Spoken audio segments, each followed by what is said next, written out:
WDBFradio.com. WDBFradio.com.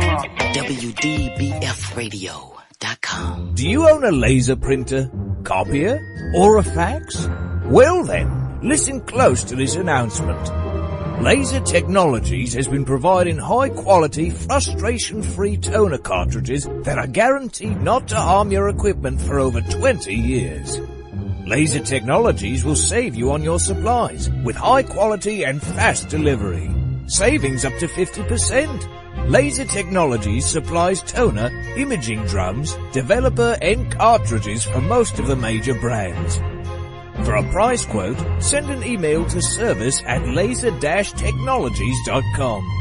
Include your printer make and model for your part number. Call us at 561-792-9600. That's 561-792-9600. Laser Technologies, providing 100% of the quality at a fraction of the price.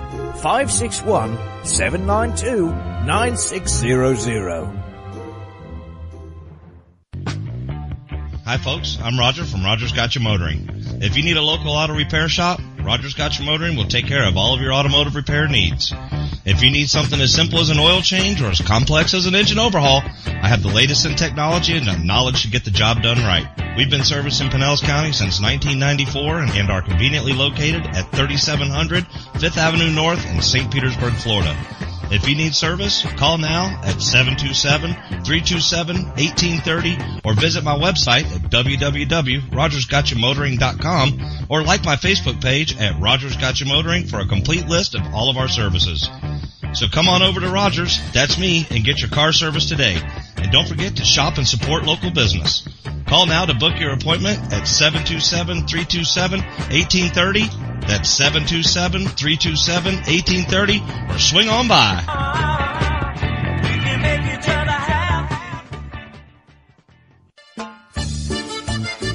Que Pasa Mexican Cantina is where friends and neighbors come to connect, share, and celebrate one another in a festive, casual atmosphere. Offering rich, robust flavors of authentic Mexican cuisine, we use only the freshest, finest ingredients. We chop and dice, season and blend, and then cook everything we serve to perfection. One thing that makes Mexican food even better is one of our delicious Best of the Bay margaritas. Our signature series of margarita flavors range from our sweet and fruity mango and strawberry to our hot and juicy jalapeno margarita. Having a busy meeting or getting together and looking for Mexican food? Try our Fast Fax form. It's an easy, fast way to order your favorite Mexican food. We have special platters and layouts for any occasion. The form is super easy to fill out, fax, email, or just call it in. Whether it's here in the restaurant, in your home or office, at Que Pasa we celebrate bringing people together. Que Pasa Mexican Cantina, 10478 Roosevelt Boulevard North Street in the Gateway Shopping Center, 727-330-3663 in St. Petersburg. Test 1 2 3. Test 1 2 3.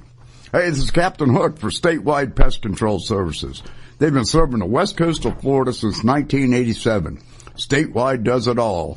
Pest control, termites, lawns, mosquitoes, tent fumigations, etc.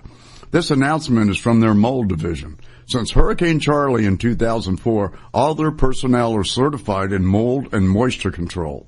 Their two-step services are guaranteed to get you back in your home quicker and in most cases paid by your insurance company. Give them a call at 877-488-7378. That's Statewide Pest Control Services for all your pests and mold control needs, serving Florida from Pasco to Lee counties. Statewide Pest Control Services, 877-488-7378. 877-488-7378. That's 877-488-7378. You're listening to WDBFradio.com, a tune-in station. I grabbed my fishing pole and cast it in the water. I fish until dawn. Oh my, I caught a shark. I'm fishing it more and on. When the sun shines all day. Caught me a grouper. So I'm fishing it more and on. Oh yeah. Fishing it It's the Fish Florida Show with your host, Riscala Stevens, bringing the outdoors to you every Sunday morning, 8 to 10 a.m. on the WDBF Radio Network. And now, your host, Riscala Stevens. Good morning, everyone. Thank you for taking the time to tune in. It is another beautiful morning here in South Florida, and I have my co-host with me, Devin. Good morning, Devin. Good morning. What a beautiful morning in South Florida. Oh, my goodness. I'm just looking out the windows here and just watching the sun come up as we are just coming on the air. It is a Fish Florida Show. I am your host, Riscala, and we will be on for the next couple of hours discussing a wide variety of things, primarily around fishing. We do discuss other things. I'm looking for a couple of people. Right now, for them, the season is very busy, and they tell me that they really don't have the time to do it. But I'm looking for a couple of people to come on and discuss with us the hunting. They have properties available all throughout all throughout the United States, but all throughout Florida, where you can actually go pay and hunt on their property. And we had one of them about 3 or 4, maybe 5 shows ago. Came on and briefly gave us an idea of what was going on, and we would like to get one of them again. So be looking for that in the future. Other than that, we are enjoying, where I'm at anyway, a very calm day. How close are you to the ocean, Devin?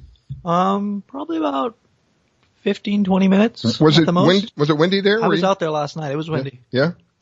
So you see how calm it is here. Now I've had days like today where it's calm here, and I go out to the ocean. And it's completely different. It's night and day. It's blowing like crazy. So it's a little misleading for me here to watch it and think that it might be very calm out there in the water, and then get out there and it's like, you're wrong. Yeah, the water wasn't bad out there. We were out there last night. It had I want to say about 2 to 3 foot chop. Wasn't bad. You were out in a boat? No, we were not. We were fishing from the shore. Oh yeah, and where were you fishing at? Secret spot. Secret spot. Can't talk too much about that, but yeah, we were shark fishing last night. My goodness. Well, sounds like a spy novel, secret spots. Yeah, okay. We don't give up our spots where we, not even for a nominal service fee? No, oh, not at all. My goodness. Wow. All right. Well, we'll have to, hopefully we can work on that and pry that out of him at some time. Can you tell me if you caught anything, or is that a secret? No, we had a couple good runs last night. Just couldn't hook into anything. Couldn't put the hook into anything. Wow. All right. Well, how about what were you using for bait? We were using Jack Crevalle last night. Wow. And you had a couple runs, but nothing. Nothing. Couldn't put the hook in anything last night. So what do you think you were? Probably the first couple. I think one was most likely a bull shark. Yeah. Oh, wow. Wow.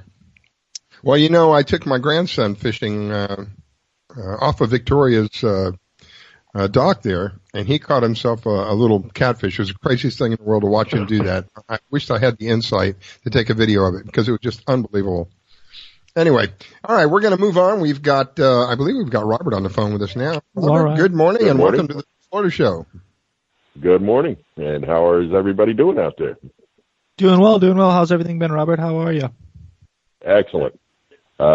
Big word for the week is sailfish, apparently. So they are everywhere on the East Coast. There was a boat yesterday out of the Keys, got 26. So 20? Caught at least 26 sailfish yesterday. Wow. So before we get into if fishing, anybody's never caught one, go get one. All right, Robert, before we get into a fishing report, tell us a little bit about you and what you guys do. Well, my name is Robert Warner. I'm the editor of Florida Fisherman Magazine. We have a digital magazine online, which is growing very quickly. Thank you, everybody. And that's what we do. We have fishing reports from around the state. We have added Texas, Louisiana, and the Bahamas now. Next month we'll have reports coming from Cabo and Costa Rica. So that's what we do. We do fishing reports and stories and articles and videos from around the state and around the country.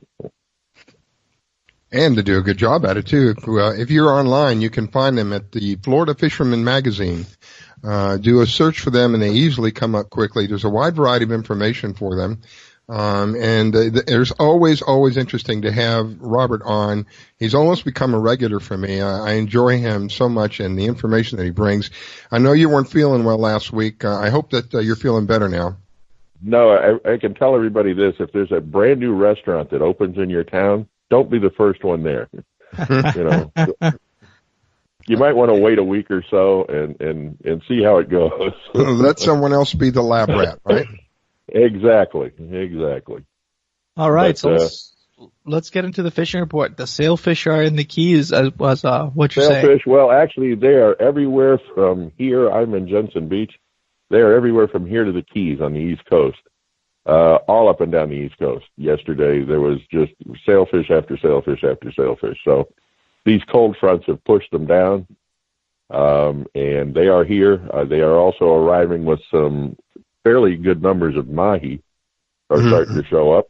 So dinner is coming soon, and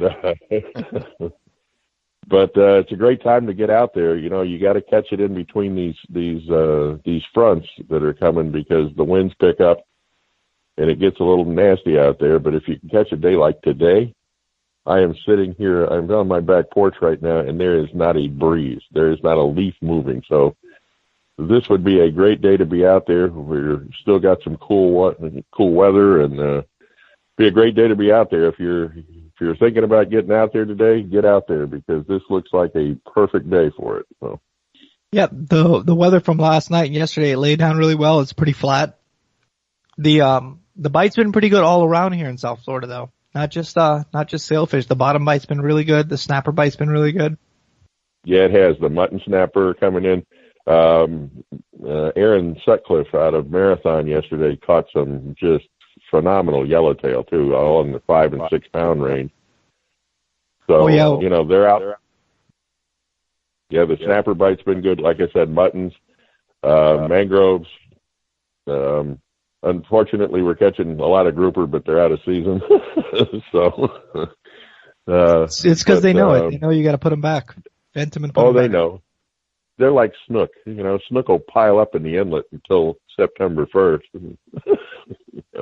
Yeah, then nowhere to be found. Then you can't find a one, but they seem to know. But the fishing's been great all over the state. Redfish bite on the West Coast has been awesome. Lots of nice redfish coming in. Captain Stacy Horak over there does a great job. If anybody hasn't looked her up, check her out. She's great. She's one of the newer captains on the West Coast, but she's working really hard at it and doing a great job. So, have you got any reports on the freshwater side? I have no reports on the freshwater stuff yet. We don't have a freshwater editor yet because so far everybody involved in the magazines is saltwater fishermen. So if there's anybody listening out there that is a freshwater fisherman, please contact me. My email is robert@flfishmag.com, and we would love to have you on board. So. That's awesome. Last week we heard there was a good cobia bite also. People were catching cobia. They're starting. They haven't come in that shallow yet. We're actually waiting. We're trying to do a video with Tony Ludovico. He's a world-renowned marine photographer, but he wants to do a shoot with us when we can get him into shallow water. He wants to get in the water with him so he can shoot this from underwater while we shoot it from the boat as well. So we've been waiting for them to come in shallow because he needs to be in 20 feet of water or less, and the water has to be clear to do it. So we've been waiting. They're not in that close yet, but they're here. So and that could get difficult. Yeah, we're waiting for them to get in a little closer. We're thinking probably sometime in the next couple of weeks we'll be able to pull that one off. So that should be fun. I think so. Yeah, I didn't hear anything. I about love sight fishing for cobia is one of my favorite things anyway. So yeah, I really didn't hear about the sailfish, but I heard the reports I got. The bottom bite was superb. Yeah, it has been. Fishing, like I said, all over the state right now. These cold fronts, when they come through like this, push fish down. So, it's always good in between these fronts. And that's probably, I think we got one more that's going to cool us off a little next week. And I wouldn't anticipate us giving a whole lot more cold fronts this year. So, take advantage while they're here. It also, you don't burn up out there too, which is kind of nice. So. Yeah, that's a nice thing, being on the water this time of year. You don't have to worry about getting burnt up and sitting in 90-degree weather. Nope. It is very Yeah, cool. come August, you'll love these days. Yeah. This is true. We were just discussing that this morning, how we had all these beautiful, crisp, cool mornings this past week, except for, I think, one day. I get up in the morning and I let my kitty out for a little while. I got up and I walked out the back door, and it was like those, that when you walk into the sauna day, it was, oh my goodness, it was already warm, and it was early in the morning. And I said, oh, this is going to be a taste of something to come. And I think that it's going to be quite a hot one, coming up. So yes, enjoy it while we have it, because, these are the few days that we live for so much here in South Florida. Beautiful morning, crisp, cool. And where I am at, like what Robert has said, it's very still here. I don't know what it's like out there on the water, because I'm about 13 miles from the ocean, but very, very still here. So if this is any indication of what it's like out there on the ocean, it's going to be a beautiful day. Robert, what about people who are fishing off of the shore itself? The surf fishing's been excellent for pompano. Wow.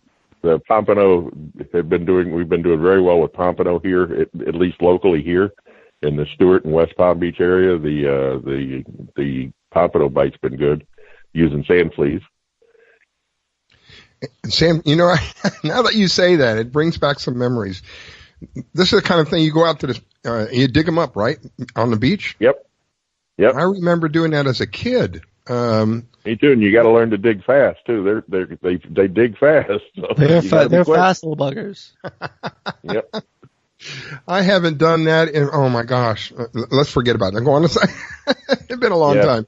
Oh my. So if any of your listeners, we are trying to shoot another video over on the West Coast for the Get 'em Hooked, where we take a kid out fishing that's never been out before.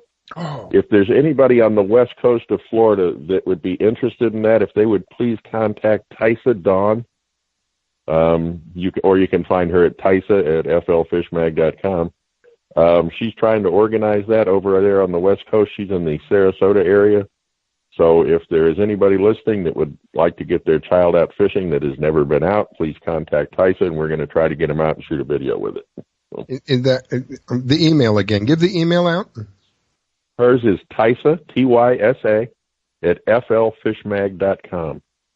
Okay, that's great. That's one of my passions is kids. And anytime we can reach out to kids and help them in whatever way we can to raise up a responsible individual to add to our society. That's that's why I'm so behind all of these programs. Many years ago, not too many years ago, but about 30 years ago, I was a foster parent for the state of Florida. Fostered many, many children. And throughout that, I was married at the time, we ended up adopting 7 children, so I have 7 adopted children. So when I tell you that kids are my passion, it's not just words. It's my life is the evidence of that. And that's a good thing. I've always had a very good thing, Mr. Scala.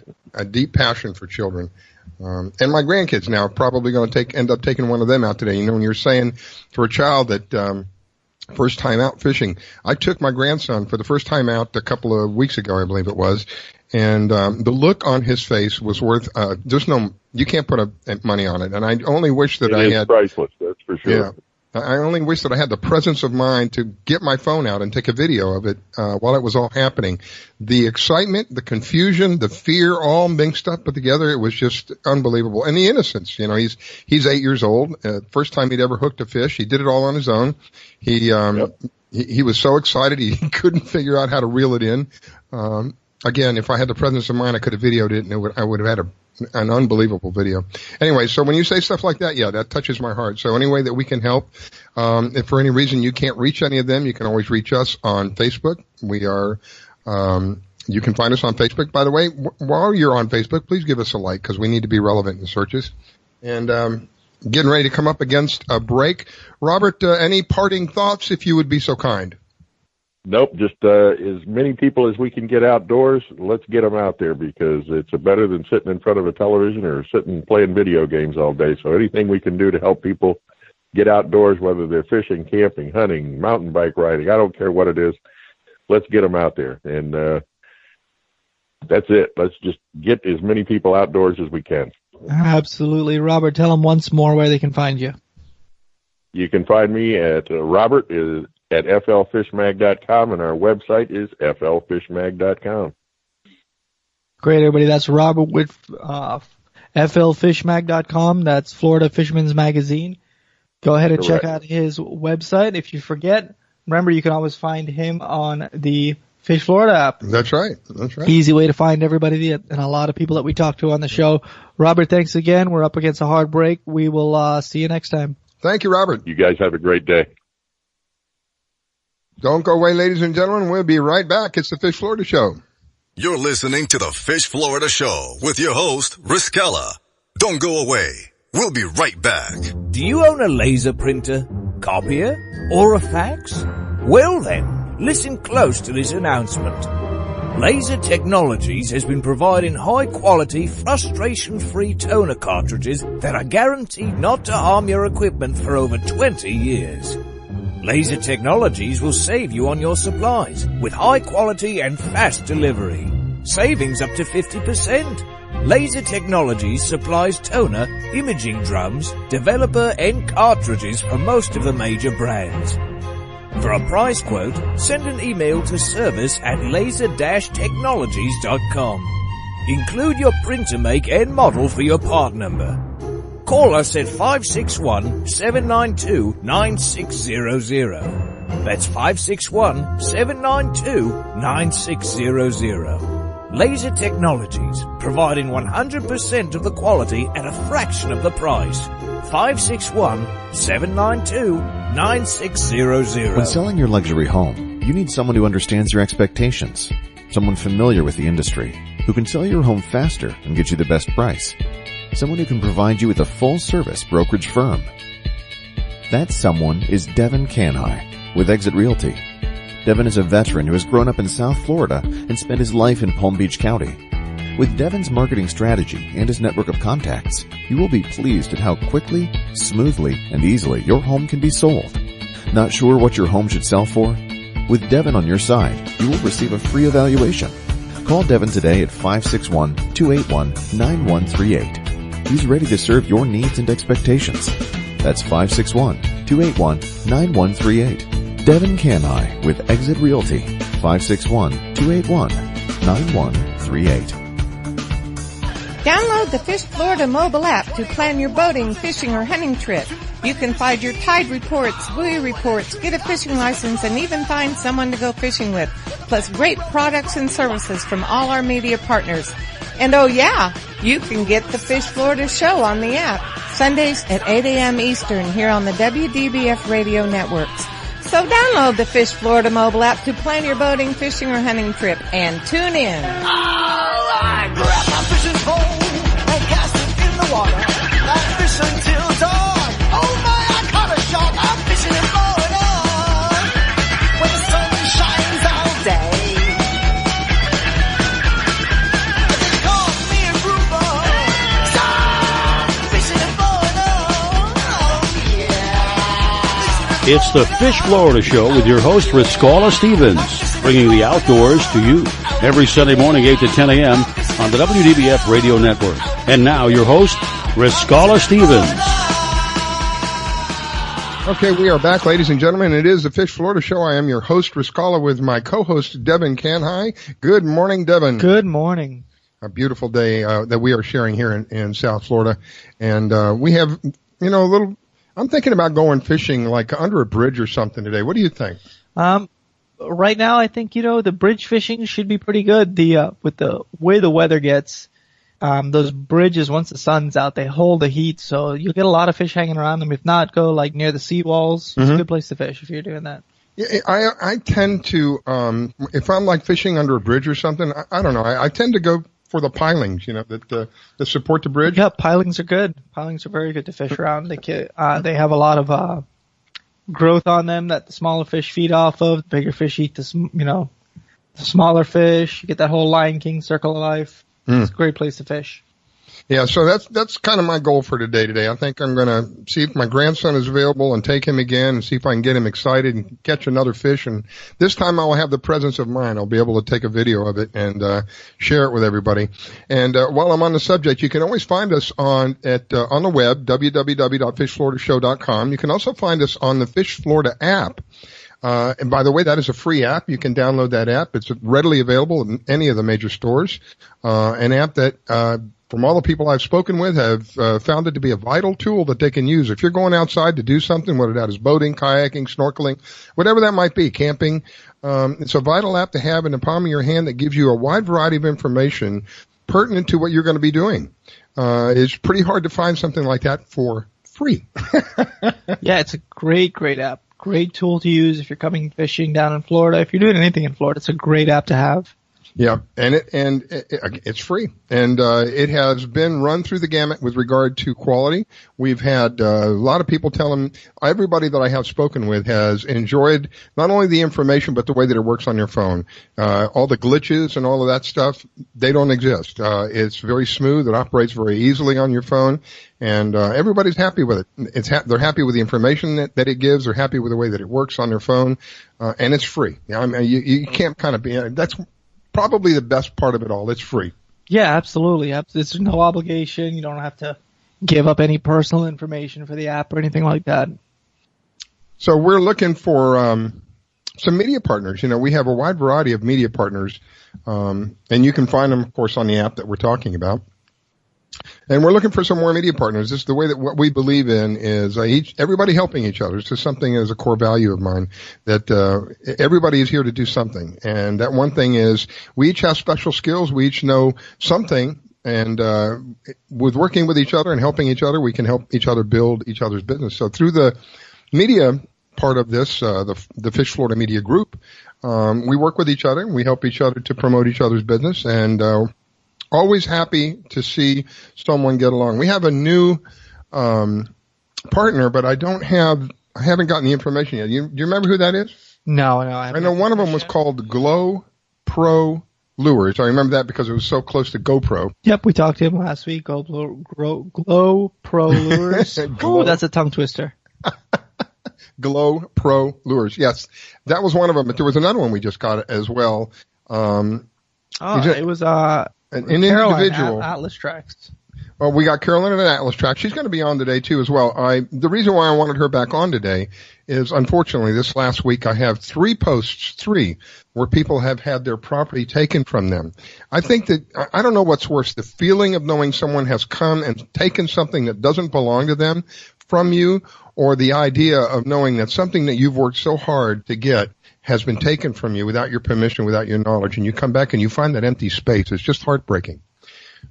Absolutely. You know, a lot of that stuff, especially, excuse me, anything, even like a boat or anything like that. Mm-hmm. You know, most of that stuff's insured, but still, it's time people put into that. You grow attached to things like that. Let's say that you're insured. You still have to go through all the emotional. They won't replace the sentimental part, the hours that you put in. If it's a boat, the hours you put in working. I know for me, every weekend I had available that I wasn't out on my boat, I was working on my boat. Oh, if somebody was to take my boat and they were to replace the boat, they wouldn't be able to replace all the hours that I invested in that boat. And you feel like a bonding. It's almost like a personal thing, you know? No, time and memories. On top of that, the safety behind the whole concept. But let's save that for when Carolyn comes on. Mm-hmm. So, who do we have to thank for this wonderful weather that we've been having? Yeah, prayers going up and thanks for beautiful, gorgeous stuff going on outside Sorry today. For the rest of the state. Unbelievable. And I'll tell you what, like I said earlier, I will be going out there sometime during the day today, see if I can pick up a couple of the grandkids and take them with me. I'd like to find something like what we had. We were fishing off a dock because the dock was so close to the water. Oh yeah, docks are great places to fish. They hold. I'd like to find another dock that we could try somewhere. Have you got, not revealing your secret spots, have you got anywhere we could try?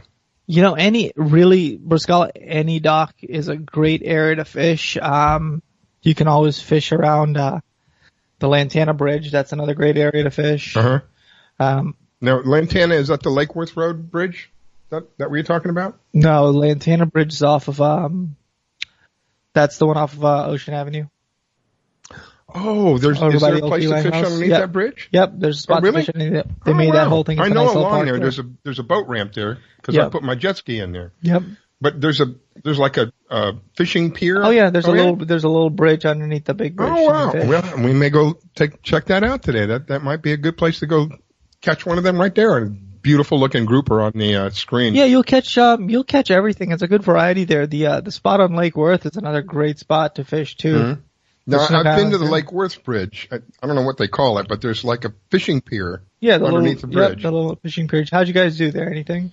They caught a couple of snappers. Well, I was just there visiting with a friend of mine, actually my webmaster, the guy that takes care of my webpage for me. They caught a couple of snapper while I was there, and they caught I think it was called a black drum. Looks like a striped. Yep. Right? Yep. Black drum, yep. It looked like a tiger almost fish, I'd have to see it too. But I think they called it a black drum, and a couple of grunts. A couple of grunts were caught. There wasn't a lot of action going on. There was enough to keep people interested. Yeah, it's just a fun time. And it was really cold too. I was surprised at how cold it was at night. It was one of those things where I was out here and it was very calm like it is now, and then I went out there and it was blowing and cold. Yeah, it's crazy how just a couple miles inland how it changes when you get to the ocean. Yeah. Yeah, it's calms down tremendously. So, we were looking for Captain Clyde. I guess, he has issues calling in this morning, so we won't be able to have Captain Clyde on with us. He is with the Crappy Psychic. You can find him at crappypsychic.com, I believe is his website. And, it's not crappy as in bad. It's crappy, but, it sounds better as crappy, but it's a Crappy Psychic. And the reason he is given that name is because he seems to be a psychic when it comes to catching these particular breed of fish. When nobody else can, Captain Pulse comes along and boom, he points people to it. He is supposedly the man when it comes to crappie. The crappie king. You know, he says they are called sacolé. I think that is the French pronunciation. Sacolé. The meat's so soft and silky. Yeah, so I think he should be called the Sacolé Psychic. I think that rolls off the tongue better than the Crappie Psychic, you know? The Sacolé Psychic. So anyway, I guess he's having issues because he's very good about calling in, and unfortunately we have not heard from him. So we hope all is well with Captain Clyde, and we'll be looking forward to having him back on at another time. In the meantime, we have some other guests that will be coming on today. Let's see. We have Mike Lindell coming on in a little while. Mike is with the King of the Glades tournament, freshwater tournaments that he helps sponsor and bring people into. We should have Pam on later today. Hopefully she's going to be in a good spot. She's going to be calling in from out on the water. Pam is actually competing in a tournament, and she'll be calling. Wow. Yep, and if you're not familiar, Pam is one of the top female kayak anglers in Florida. And then finally we'll have Carolyn, like we were discussing earlier. Carolyn is with Alice Tracks, and Carolyn's going to share with us something I really believe is vital to anybody who has anything that you want to keep. Really, what it boils down to. Anyway, we are looking for. Let's see. We'll be up against the break in just a few minutes, but before we get to the break, I wanted to ask you, without revealing any of your secrets, tell me a little bit about when you go fishing inshore. What is it that you're doing? So inshore fishing, if I'm fishing our lagoon inshore here, it really depends. Inshore fishing it's so multifaceted to fish. Are you fishing on an incoming and outgoing? You know, on the inshore fishing, I like to fish on the start of there's different good times for the bite. I like to fish at the end of the incoming and the beginning of the outgoing and the beginning of the incoming. I see. And when that starts, so the water's it's not moving real fast. So are you using just the minimal amount of weight to be able to get down? I myself, I like to throw a lot of artificial baits. I don't throw any live bait or dead bait to set on the bottom. So I work a lot of artificials. Early morning, I'll work top water baits. I don't shy away from it working all day if it works. And then suspended lures work really good in the deeper water. Those are the ones that are pretty easy to work. Mm-hmm. And also the soft plastics are really good too. Those are, and the color choice on the soft plastics, and also the suspended lures, is all depends on water clarity. The darker water, I'll go to a more muddier looking bait. It gives a more natural presentation. Mm-hmm. And for the top water, one of my favorite colors is the speckled trout color I like to use. Oh. And orange and black too is another good color. I don't know why. It's a great color. So when you're doing topwater, what typically are you seeing at the topwater? So the topwater bite, I'm working usually the edge of the mangroves or the along the seawalls or along the bridge pilings. Mm-hmm. And that topwater bite, it creates some action on the top and then gets those fish stirred up on the bottom. They'll usually come up. The topwater bite is so much fun. You get to see those fish jump out of the water. Mm-hmm. It doesn't give them the opportunity to wrap around the mangroves either, right? Those fish, those bigger ones, they're smart. They'll still take you into mangroves. They will. It still wrap you out. So what are you seeing? Is it snappers that are coming out? No. When we're throwing topwater lures like that, we're fishing specific. So usually we're fishing for anything from snook to redfish to trout. Redfish are topwater fish? It just depends. Sometimes of the day they'll bite on the topwater. Sometimes they'll bite in the middle of the water column. I don't know. I had the impression that redfish were bottom. Redfish, you'll catch them if you're throwing top water. You're throwing in shallower water. We like to call it skinny water. So you're fishing for those bigger redfish, and we're not even bigger, just any of the redfish in like 2 to 3 feet of water. Wow. And anything else that you can kind of, without revealing your secrets, I that can you tell can you tell anything on tactics-wise fishing. The spots where I fish, that's a whole different story. Fly fishing? No, the spots where I fish. The spots where I fish. Yeah.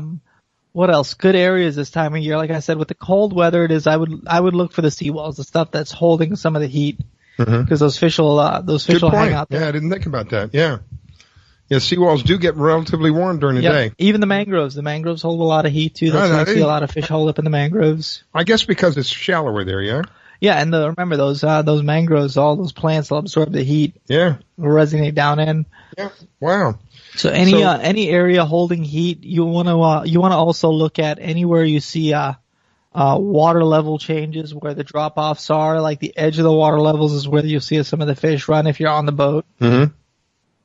And so today I'm going to be doing some inshore, and I think I'm going to check that place out you're telling me about, Lantana. So what am I going to look for? I know that my preference is the pilings that the pilings that come down. You're spot on with the pilings. Okay, what do you think I should be using for bait on a day like today? Anything out there today, if you're just fishing, dead bait, or if I would do live shrimp or just any kind of cut bait.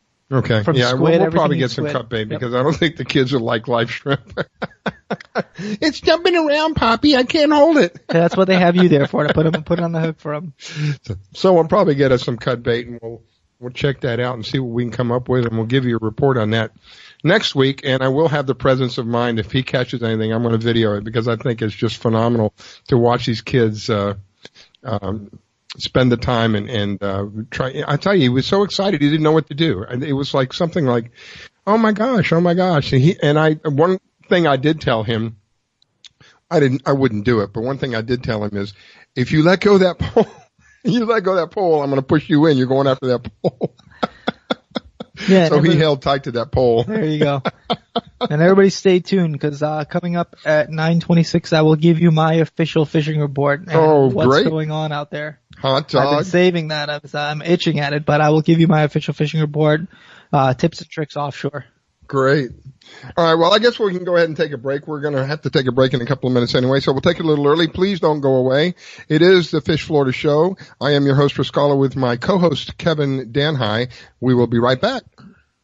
You're listening to the Fish Florida Show with your host, Riscala. Don't go away. We'll be right back. I'm Bobby Likas, host of Bobby Likas Car Clinic. Grab your calendar and let's make a date. Saturday mornings from 10 till noon Eastern Time. On Car Clinic, we'll drive into the automotive lifestyle. I'll share information that'll help you make better buying and service decisions. So let's make it a date. Saturday mornings from 10 till noon Eastern Time. WDBFradio.com, WDBF.FM, and Bobby Likas Car Clinic. Like us, you'll love us. Battles aren't won. solely on the field. That's a common misconception. Battles are won within, over enemies of fear, enemies of doubt. In that place where promises are kept. Promises to oneself. This is a physical training event. Promises to one's community. Helping people move debris out of their house. Promises to one's country. In the heart of every Marine, you'll find a promise. A promise forever kept. A promise of battles won. You've seen how recent hurricanes have devastated whole communities, flooding and destroying homes. Join Habitat for Humanity as we work with families to repair and rebuild. You can help someone desperately in need of a place to call home. We will rebuild, but only with your help. Visit Habitat.org to support Habitat's work. Hello, I'm Hector Elizondo, and I want to talk to you about getting older. My body hurts, my joints ache, and sometimes I forget. I forget that doing all your own scenes for a movie isn't always the best decision, especially when you're galloping high speed on a horse named Archibello. So yes, my body hurts, but it's not because of my age. It's because I'm living my life. Don't let life pass you by. Take care of your brain health. It may just help you stay on top of your game. Oh, Archibello! Learn more at brainhealth.gov. Hey y'all, Cedric the Entertainer here with Niecy Nash, taking a break from shooting The Soul Man to introduce you to Patience. Hi. Patience is a patient at St. Jude Children's Research Hospital. Families never receive a bill from St. Jude for anything because all a family should worry about is helping their child live. St. Jude won't give up until they end childhood cancer, sickle cell, and other deadly diseases. Because of you, there is St. Jude. Learn more at stjude.org. My vehicle was sent 6 feet in the air in a ball of fire. I thought I was going to die. It ripped my arm off. It broke my right femur. I took such a hard blow to the head that my retina was torn apart. Say a prayer for peace. I'm Trace Atkins. I want to tell you about these true American heroes and how you can show your thanks by helping them through Wounded Warrior Project. They've reached out to us as a family, and they never forgot about us. The job of helping thousands of our wounded warriors rebuild their lives is massive and growing every day. That's why your gift of just $19 a month is so important. Many of these service members suffer traumatic brain injury and post-traumatic stress disorder. They helped me basically put my life back together. If it wasn't for Wounded Warrior Project, I would be a statistic right now.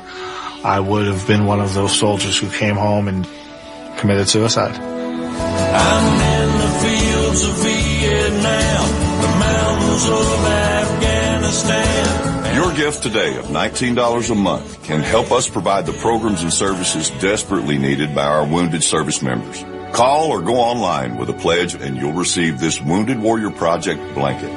Make that call now. Say a prayer for peace.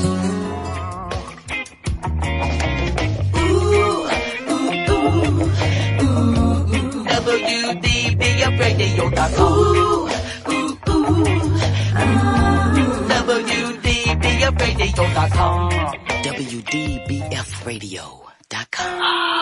I grab my fishing pole and cast it in the water. I fish until dawn. Oh my, I caught a shark. I'm fishing and blowing on. When the sun shines all day. It calls me a grouper. Fishing and blowing on. Oh yeah. It's the Fish Florida Show with your host, Riscala Stevens, bringing the outdoors to you every Sunday morning, 8 to 10 a.m. on the WDBF Radio Network. And now, your host, Riscala Stevens. Okay, we are back, ladies and gentlemen. It is the Fish Florida Show. I am your host, Riscala.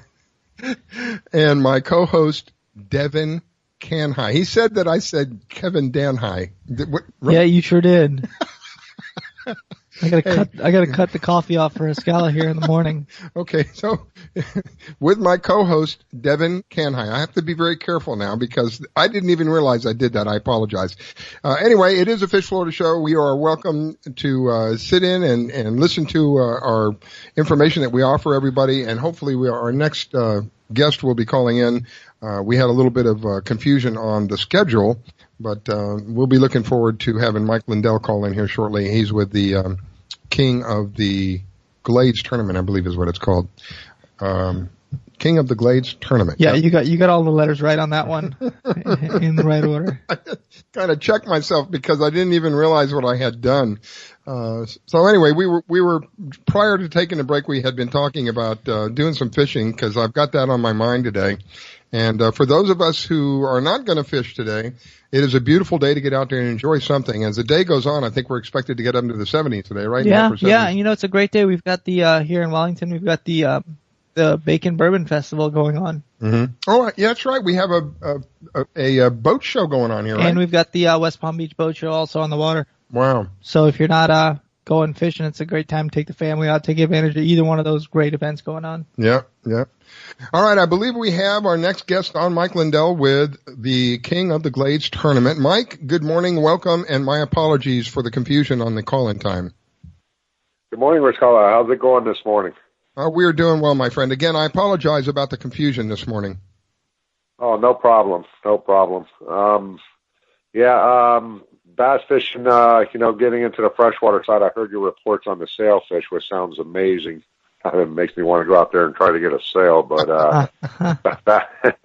but bass fishing's really starting to heat up, especially out in the Everglades, Everglades Holiday Park, mile marker 41 on the alley, pretty much anywhere in the Everglades. I know in one of my past reports or so, I said it's a good time to take the kids out, and a lot of people went out with their kids yesterday, posted some pictures on Facebook, and everybody's catching a lot of bass out there, a lot of big bass. They're starting to move out of the marsh accesses as the water drops. I believe it's at 7.39 feet on the rain gauge, which anything under 8 usually means good fishing, and the lower it gets, the better it's going to get, and a lot of great fishing out in the Everglades right now.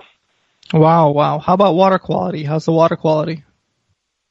The water quality is really good. It's real clear water in most areas out there. A lot of guys using the fluorocarbon to throw their baits. They're catching them on the 16-inch snake, hollow body frogs, swim jigs, throwing big worms, on the ledges and stuff. But with the clear water, they're switching up to the fluorocarbon over the braided line. Oh, yeah. Yeah, so for our listeners out there that don't bass fish often, what tips and tricks can you give them for bass fishing?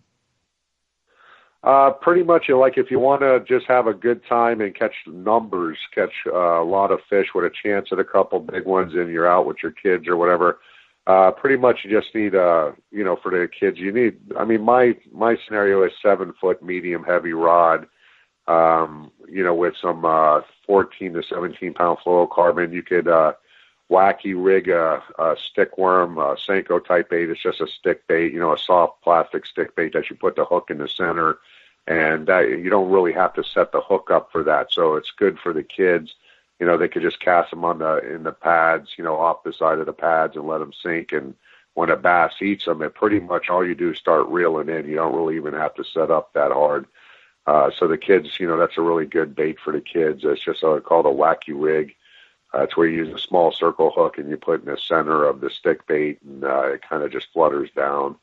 But they're catching probably between 30 and 80 bass a day on Alligator Alley, anywhere on the alley right now.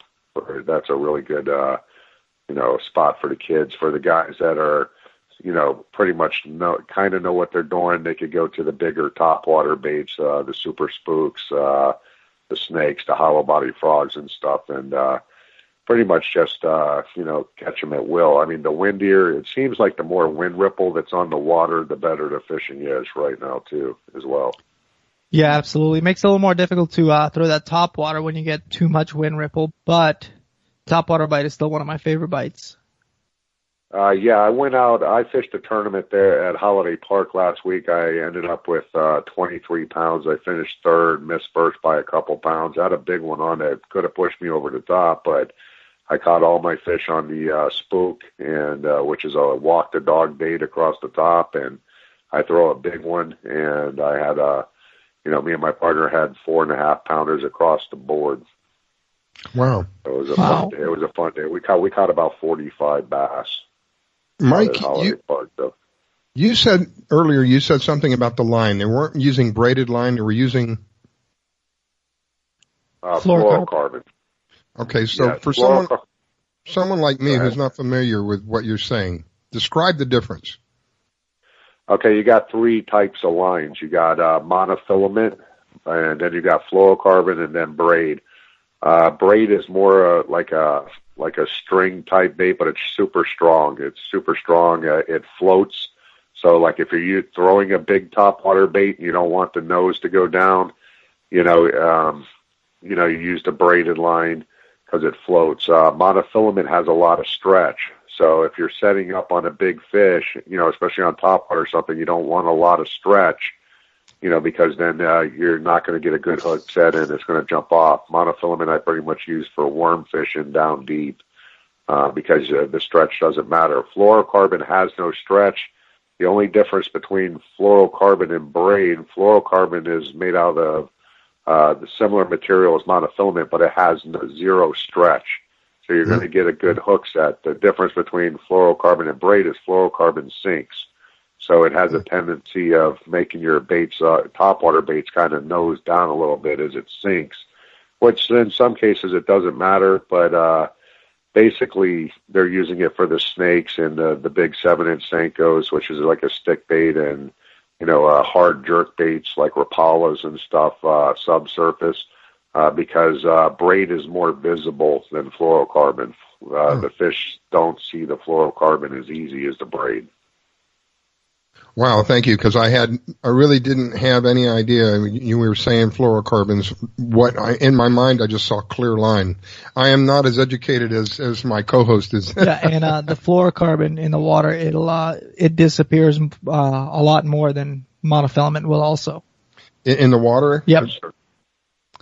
So it is it different colors? It's available? No, it just the composite of the material. It refracts the light a lot better, so it gets a lot less visible in the water as it sinks down. Is it clear? It comes in multicolors. So fluorocarbon will come in clear, or it'll come in pink. Pink's more typically for those offshore fishers when you're fishing deeper water, because that's the reds are the first colors to disappear in the water column when you're going down. Every time I'm on with you, I learn something new. Red is actually when I throw my big worms, like for example, Bruiser Baits makes a 14.5-inch worm. When I go on the ledges, I actually, people laugh at me, but I've won a lot of tournaments. I use the 17-pound test Cajun Red because I agree with your co-host that the red line disappears in the water column when you're fishing deeper. And people knock that Cajun because it's got a lot of memory and whatnot, but that line, it's got the least amount of stretch. It's super, super tough. Yeah, so the 17-pound Cajun Red is my favorite line for big worming.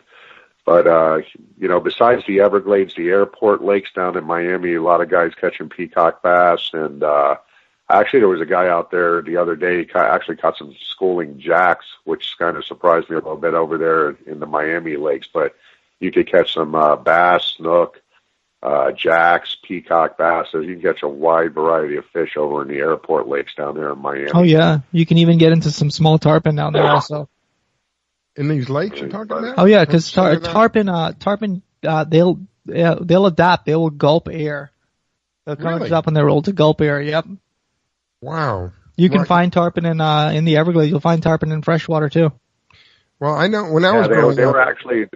They were actually catching snook up at Okeechobee a few weeks back over by the Caloosahatchee River, which kind of surprised me that there's actually snook in Lake Okeechobee. Oh, wow, yeah. I didn't know they were that tolerant. So when I was growing up in Coral Gables, we had saltwater canals. So it wasn't unusual to see these things in the saltwater canals, but I didn't realize that they would swim far enough where it would become into brackish. Yeah, you got to remember those saltwater canals too. They'll have it. That's still considered brackish water, also. Really? Yep. I mean, these canals literally led out to the bay. Yeah, our waters in our inlet here are considered. It's still considered brackish water. Remember those? Everything's connected here in Florida, and I'm sure. Sorry, Mike can attest for that. When they empty Lake Okeechobee, it has to go somewhere, and it goes in through all the canal systems. Yeah, wow. So it leads all out to the saltwater. Yeah, there was actually a report last year. A guy got it on his GoPro video, and they couldn't 100% confirm it, but it actually looked like a bull shark fin in Lake Okeechobee, like the fin was cut in water in Okeechobee. The guy had it on video. It was pretty interesting. Well, I've heard that bull sharks. Bull sharks are one of the sharks that are very, very unique. They're very tolerant to the salt changes, and they'll survive in almost zero salt water. Yeah, they'll change up their chemical compound to survive in those waters. They're one of the most hardiest fish out there as sharks. And this month coming up, April is probably one of the best tournament months ever. I mean, the fishing's amazing in the Everglades. It's pretty good on Okeechobee, especially on the north side of Okeechobee. They're catching a lot of big bass up there, pitching jigs and swimming speed worms and stuff. But a lot of tournaments coming up. We have the King of the Glades out at Holiday Park on April 8th, and then we got there's a free tournament on Okeechobee from Bruiser Baits, BassAddictionGear.com. You can register online. It's no entry fee. You do have to use their products, but they have such a wide variety of products. It makes it for a fun day. You got the Spring Fling down here. The Glades Masters is on the 29th. I mean, it's an array of tournaments coming up because of the fishing is really starting. It's going to, I would say in the next 3-4 weeks, it's going to explode out there. It wouldn't surprise me down here in the Everglades to start seeing the 30-pound bag range for the win in these tournaments down here, because the giant fish that have been back in the flats area, the marshes, for almost a year now are starting to be forced out. They're just running out of water back there, and they're starting to come out into the canals, and it's going to make for some amazing fishing. I mean, right now is amazing, but it's only going to get better. Wow. Oh, Mike, so tell us a little bit more about your tournament, King of the Glades, how to get started, where are you guys at? What's the future for your tournament? Actually, the King of the Glades started 12 years ago. I was actually I ran my club tournament, and I fished some opens, and down here in the Glades, there was a lot of open tournaments, guys that would come out and just do a one-day-er deal. So some of the top anglers, John Payton, a couple other guys got together, and they liked the way I ran things and my, so to speak, my honesty with the money and everything. So they came up to me and they asked, they said, we deserve a series down here. So I thought about it. I talked to my family because I had to have their support. And, the rest is history. I pretty much, you're going to laugh, but I named King of the Glades. I got the name from King of the Ring from watching wrestling. I just put Glades at the end of it, and it really caught on. All the anglers, love the trail down here. It's grown really big.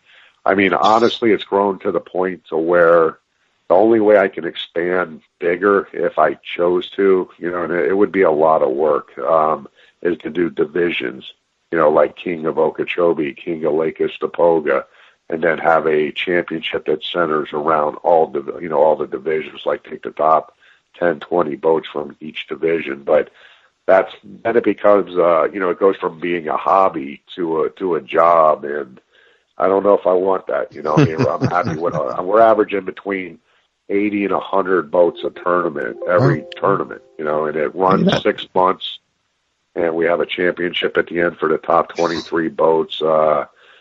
We've had just a ton of fishermen fish it this year so far, and it's been going strong for 12 years. We have a lot of great sponsors. We give away a free power pole for the person that catches the biggest bass of the qualifying rounds. We pay out multiple spots for, like, for example, big stringer of the qualifying rounds, big total biggest bag, 5 fish limit of the rounds gets money payouts, angler of the year gets payouts. So, I mean, it's a big series. Not everybody fishes the whole thing. Some of them, come out and fish one or two just to get the experience, the experience of fishing against the top anglers down here. KOTGseries.com is the website. If you go and look at the points race on there and just look at the list of names of people who fished it just this year alone, I mean, I couldn't even keep it on one page. All right, Mike, I'm out of time. I'm up against a hard break. Thank you for taking the time to call in. That's Mike Lindell with KOTG, and we will be right back, ladies and gentlemen. It is the Fish Florida Show with Devin and Riscala. You're listening to the Fish Florida Show with your host, Riscala. Don't go away. We'll be right back. Do you own a laser printer, copier, or a fax? Well then, listen close to this announcement. Laser Technologies has been providing high-quality, frustration-free toner cartridges that are guaranteed not to harm your equipment for over 20 years. Laser Technologies will save you on your supplies with high quality and fast delivery. Savings up to 50%. Laser Technologies supplies toner, imaging drums, developer and cartridges for most of the major brands. For a price quote, send an email to service@laser-technologies.com. Include your printer make and model for your part number. Call us at 561-792-9600. That's 561-792-9600. Laser Technologies, providing 100% of the quality at a fraction of the price. 561-792-9600. Hi folks, I'm Roger from Roger's Gotcha Motoring. If you need a local auto repair shop, Roger's Gotcha Motoring will take care of all of your automotive repair needs. If you need something as simple as an oil change or as complex as an engine overhaul, I have the latest in technology and the knowledge to get the job done right. We've been servicing Pinellas County since 1994 and are conveniently located at 3700 5th Avenue North in St. Petersburg, Florida. If you need service, call now at 727-327-1830 or visit my website at www.rogersgotchamotoring.com or like my Facebook page at Rogers Gotcha Motoring for a complete list of all of our services. So come on over to Rogers, that's me, and get your car service today. And don't forget to shop and support local business. Call now to book your appointment at 727-327-1830. That's 727-327-1830, or swing on by.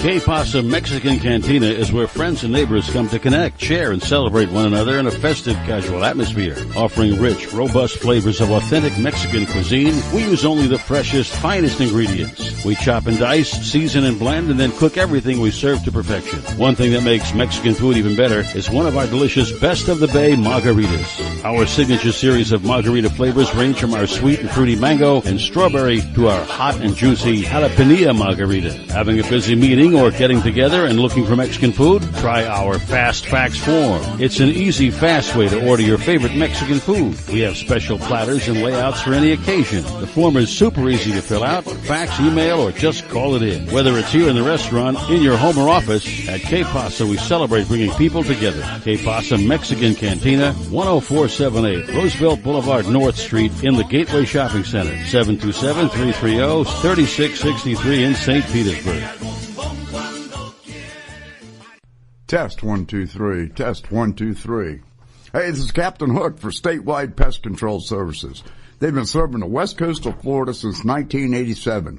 Statewide does it all. Pest control, termites, lawns, mosquitoes, tent fumigations, etc. This announcement is from their mold division. Since Hurricane Charlie in 2004, all their personnel are certified in mold and moisture control. Their two-step services are guaranteed to get you back in your home quicker and in most cases paid by your insurance company. Give them a call at 877-488-7378. That's statewide pest control services for all your pest and mold control needs, serving Florida from Pasco to Lee counties. Statewide pest control services, 877-488-7378. 877-488-7378. That's 877-488-7378. You're listening to WDBFradio.com, a tune-in station. I grab my fishing pole and cast it in the water. I fish until dawn. Oh my, I caught a shark. I'm fishing and blowing on when the sun shines all day. It calls me a grouper. Stop fishing and blowing on. Oh yeah. It's the Fish Florida Show with your host, Riscala Stevens, bringing the outdoors to you every Sunday morning, 8 to 10 a.m. on the WDBF Radio Network. And now, your host, Riscala Stevens.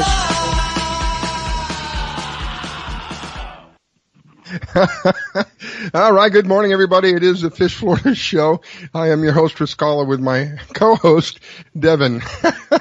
I obviously got to look over the schedule because Riscala's spell check. Don't say it. Don't say it. We're on the air.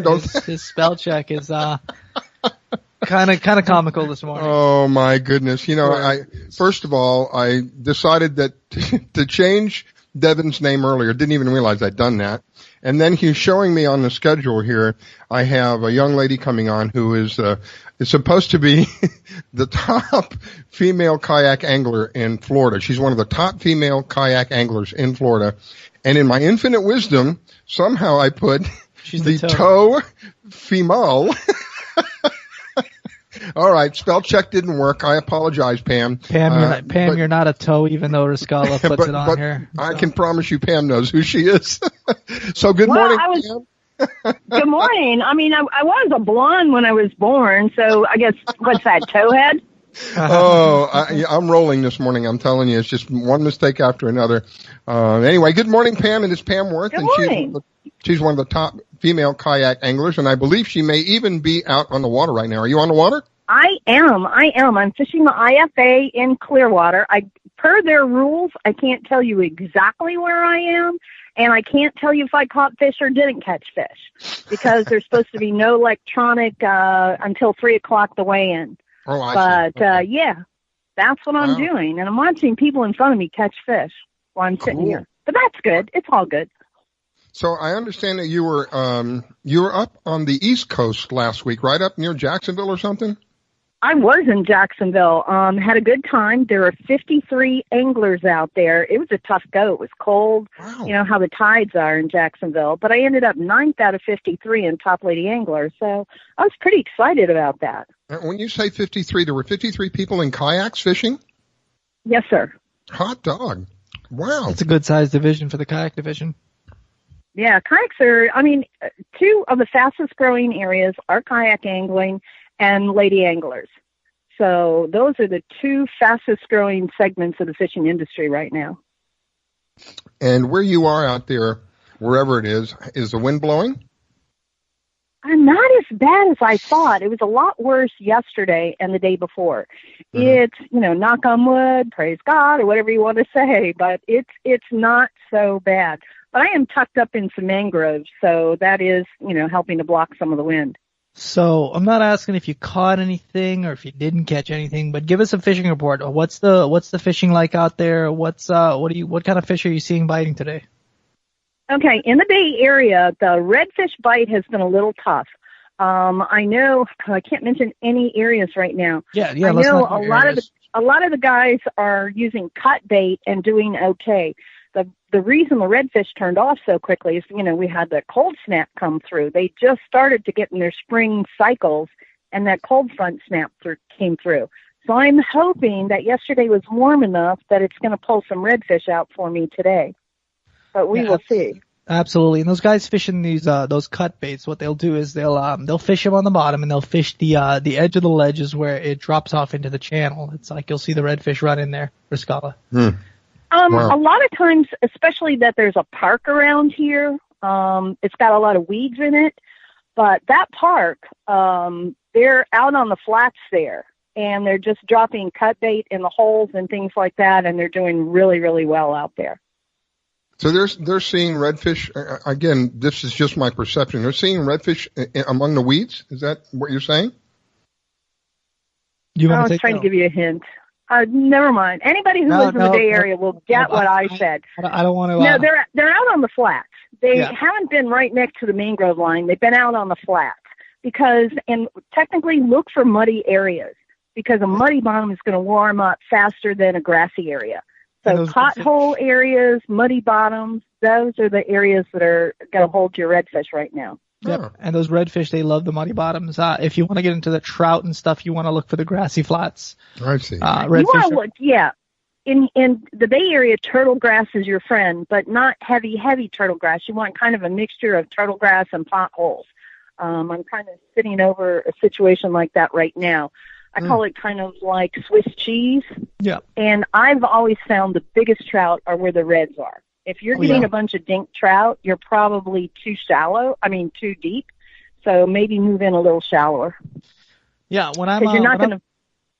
I'm sorry. Go ahead. No, I said when I'm red fishing, I like to fish in no more than 2 to 3 foot of water. Really? Yeah, unless you're in Jacksonville.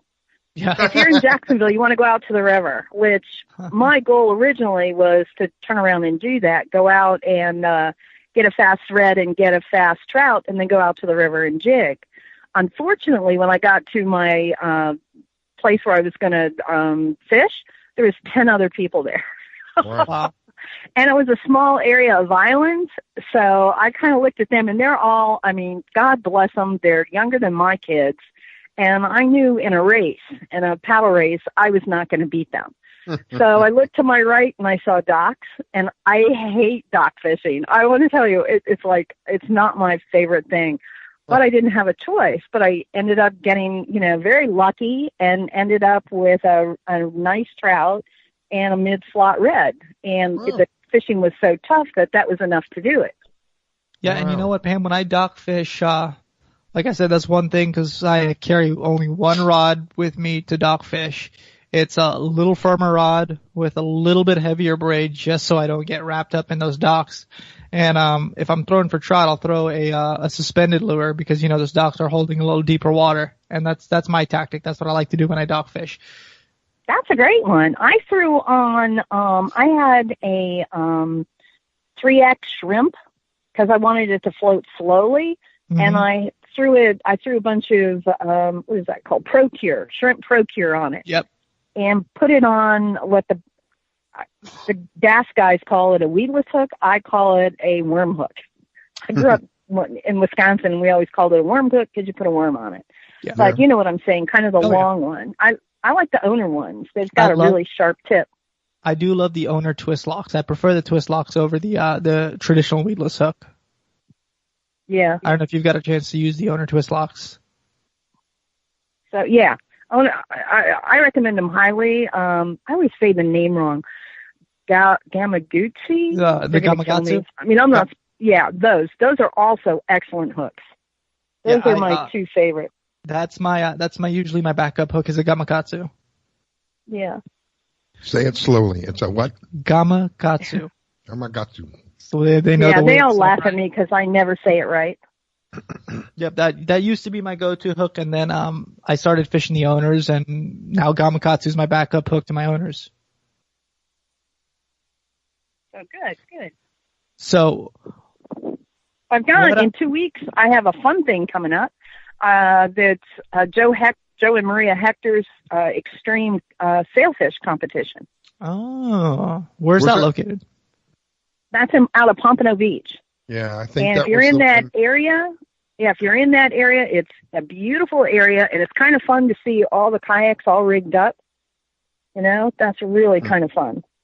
Was that the one that was postponed a while back? That was part one. And it was postponed, and it conflicted with something else on my schedule, so I did not get a chance to do part 1. This will be part 2. Wow. You got some catching up to do there.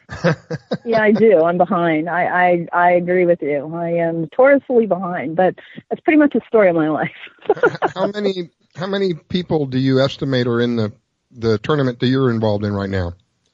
The boats that went out yesterday had, what did they have, 60 something? And the kayaks, it's a lot smaller here. I think there's around 40. Still quite a few. It's quite a few to keep track of where everybody's at and what they're doing. Yeah, and my spot where I am seems real popular because all of a sudden I'm surrounded by some guy in a Ginu and 1, 2, 3 other yakkers. I just had to point somebody away from me so we didn't run right across where I have a bait in. Wow. What? How cool is it right now? Well, I'm a wimp. When I got up yesterday morning, it was 44. When I got up this morning, it was 53. But I took my jacket off. Oh, I lost it. Sugar. Took my jacket off, so I just have a sweatshirt on. I'd say it's maybe in the 60s. It's supposed to warm up to a good 70s. Yeah. I think we're already in the 70s on this side already. That's some beautiful weather you're having over there. Great fishing weather. Yeah, it is. It really is. As long as the wind doesn't come back up. How's the water clarity over there? The water is really clear. It's gin clear, which makes it a little tougher for arties, but it looks like drinking water almost. Wow. So tactics, what I like to do in that clear water over there is I will scale everything down to my fluorocarbon. I'll go down to like 15-pound fluorocarbon. And we talked about fluorocarbon earlier. Mm-hmm. It sinks faster. It's way less stretch than mono. It disappears better in the water. And because when you get that clear water, those fish will see that leader. And if you're fishing artificials or even if you're fishing cut bait, it's will get leader shy. So I'll scale all the way down to 15 if I have to. Because if I'm fishing the flats, I can let those fish run, and I'll keep the rod tip up a little higher just so if there's any rocks or anything like that, they can't rub me off on there. You said leader, so are you using what kind of leader? Maybe that's the best way. I fish mainly braid, and my leader material is the fluorocarbon. Oh, I see. That's the same thing I do. Yep. Yeah, I've got 15-pound braid on some, 10 on the others, and just because I want better casting. And I've got 15-pound fluorocarbon BioHero. So you're using a braided, and then you're using a fluorocarbon for the leader. Mm-hmm. The fluorocarbon. If the braided is just, for example, if the braided is 10-pound test, what is the leader? The leader, I typically, like I said, where Pam's at in that clearer water, I'll go down to 15-pound. 15-pound. Okay, so the leader's a little bit more than whatever the line. Yeah. It all depends. Yes, most of the time you're going to get a little heavier on the leader because you're not winding that onto the rod. The reason for the lighter braid to it on those smaller reels, they cast so much better, cast so much further. I see. And when you're fishing those flats like that, it's that there's not a lot of stuff for the fish to cut you off on. So you don't have to fish them heavy drag. You can fish them medium drag, and you can let them run, and you can actually work that fish and fight that fish good. Do you have a problem with? Again, now I'm learning as I'm asking these questions. Do you have a problem with fish like redfish? Won't they shear the leader because they can cut right through it with their teeth? I'll let Pam. No, redfish don't. Yeah, redfish don't have the teeth. If you're gonna get your leader sheared, that's gonna be a snook and maybe even a trout. Snook has a really sharp gill plate. And if it gets around the gill plate, then you have a problem with cutoffs. But now on that one, when you're if you're fishing like Pam and I, if you're fishing those artificial baits, you're setting that hook before that snook really gets to inhale that whole bait or that. I see. Okay, good point.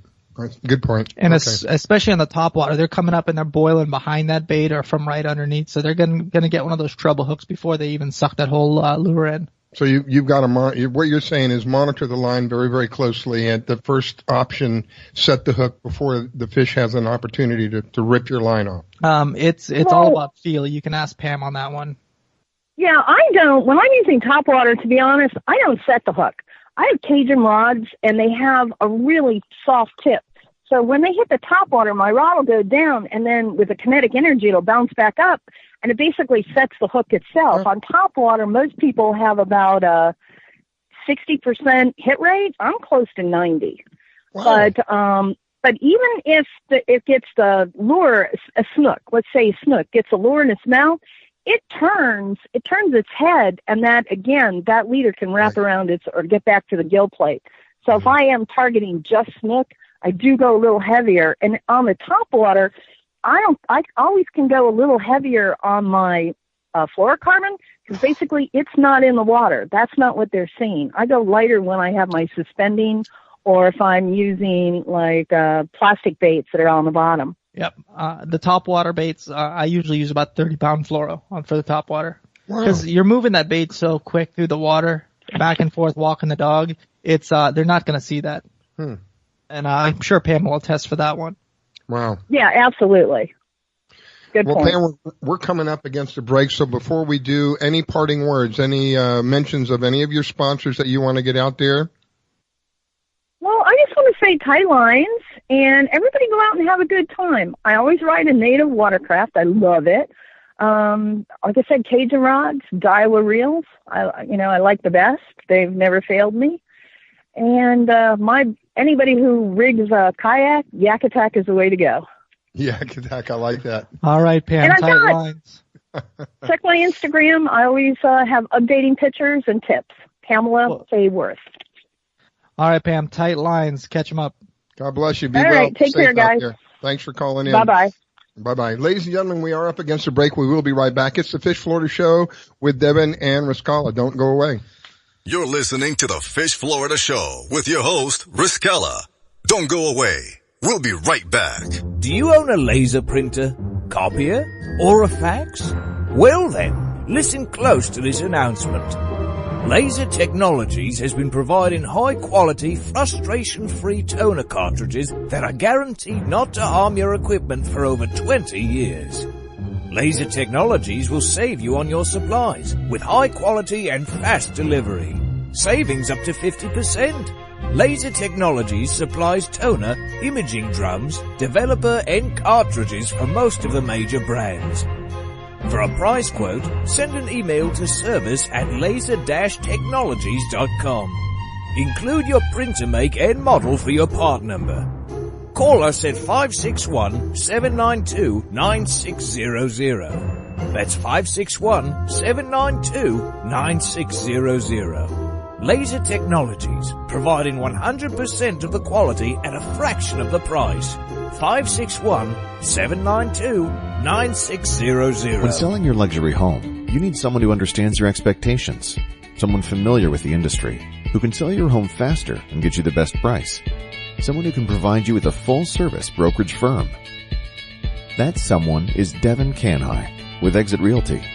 Devin is a veteran who has grown up in South Florida and spent his life in Palm Beach County. With Devin's marketing strategy and his network of contacts, you will be pleased at how quickly, smoothly, and easily your home can be sold. Not sure what your home should sell for? With Devin on your side, you will receive a free evaluation. Call Devin today at 561-281-9138. He's ready to serve your needs and expectations. That's 561-281-9138. Devin Canhigh with Exit Realty, 561-281-9138. Download the Fish Florida mobile app to plan your boating, fishing, or hunting trip. You can find your tide reports, buoy reports, get a fishing license, and even find someone to go fishing with, plus great products and services from all our media partners. And oh yeah, you can get the Fish Florida Show on the app, Sundays at 8 a.m. Eastern here on the WDBF radio networks. So download the Fish Florida mobile app to plan your boating, fishing, or hunting trip and tune in. I grab my fishing pole and cast it in the water. I fish until dawn. Oh my, I caught a shark. I'm fishing and blowing on when the sun shines all day. It calls me a grouper. Stop fishing and blowing on. Oh yeah. It's the Fish Florida Show with your host, Riscala Stevens, bringing the outdoors to you every Sunday morning, 8 to 10 a.m. on the WDBF radio network. And now your host, Riscala Stevens. Okay, ladies and gentlemen, we are back. It is the Fish Florida Show. I am your host, Riscala, with my co-host, Devin Canhigh. Be very careful about how I say that this morning. with the toe and the flamel and the Kevin Danhai. Yeah, you're on a roll this morning, Riscala. On a roll. Well, I'm sure you've been called worse than that, though, right? Yeah, just don't call me late for dinner. All right. So without revealing your secret spot, let's talk a little bit about the fishing that you're doing now. Okay, let's talk a little bit about fishing. So the long-awaited fishing report. So offshore, the offshore bite's been really, really good. It's been very awkward. I think it's because of the cold fronts. We've been seeing a good wahoo bite. Pulling mullet. That's double hook mullet. We like to fish the mullets from Mr. Mullets. He hooks those mullets in a really unique way. They're not split-tailed. They're deboned. It's an old process. All the bones are taken out from a small incision behind the anal cavity.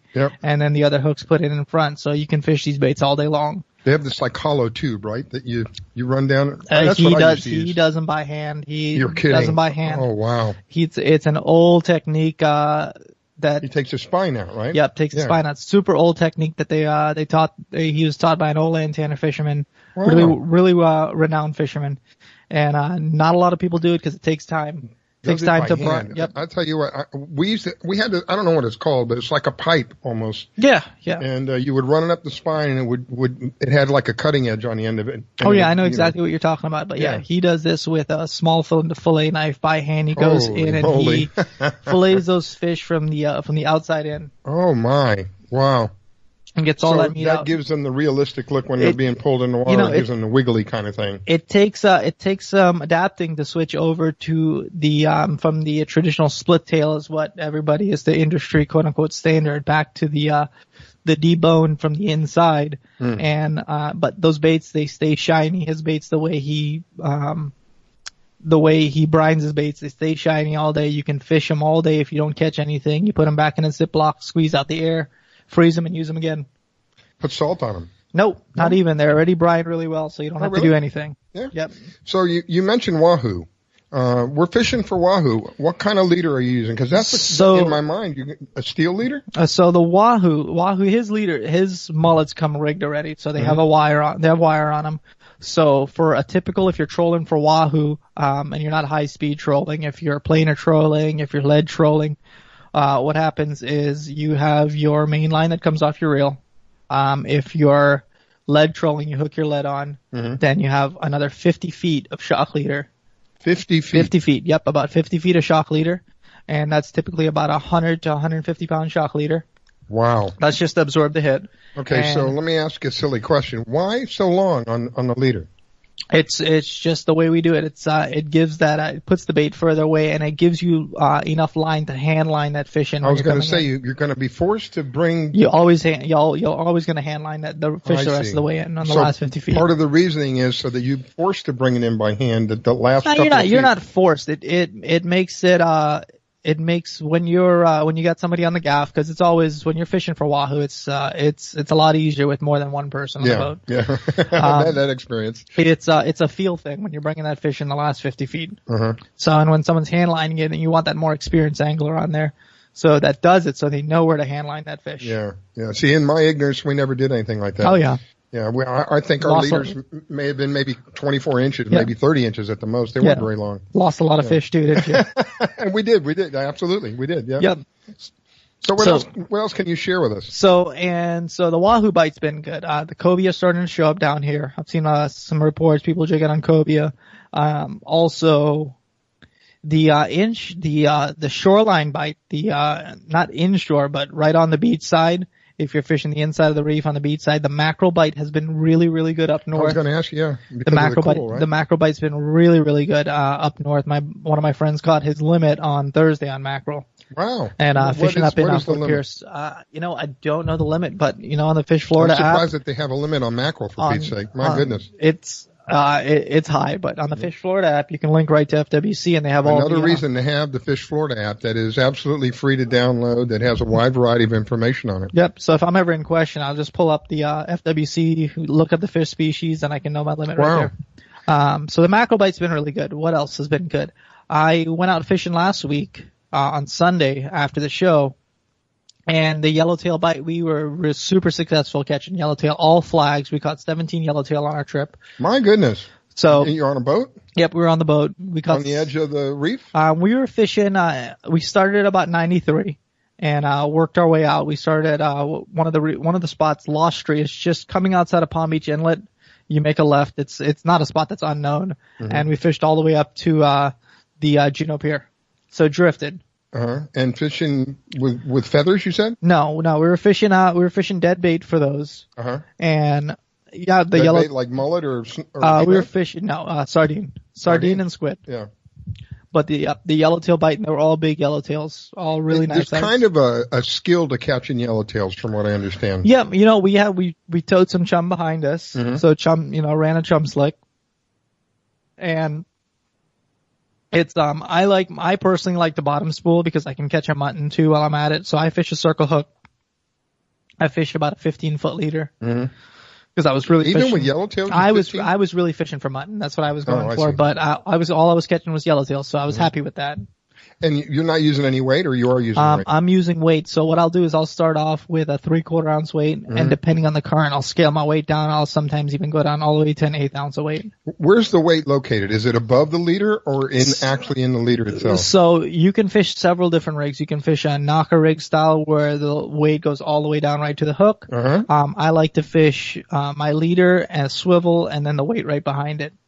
Your leader, okay. So what happens is when that hits the bottom, the bait has a natural flutter, a natural presentation to the fish. Yeah. So the yellowtail bite was really good.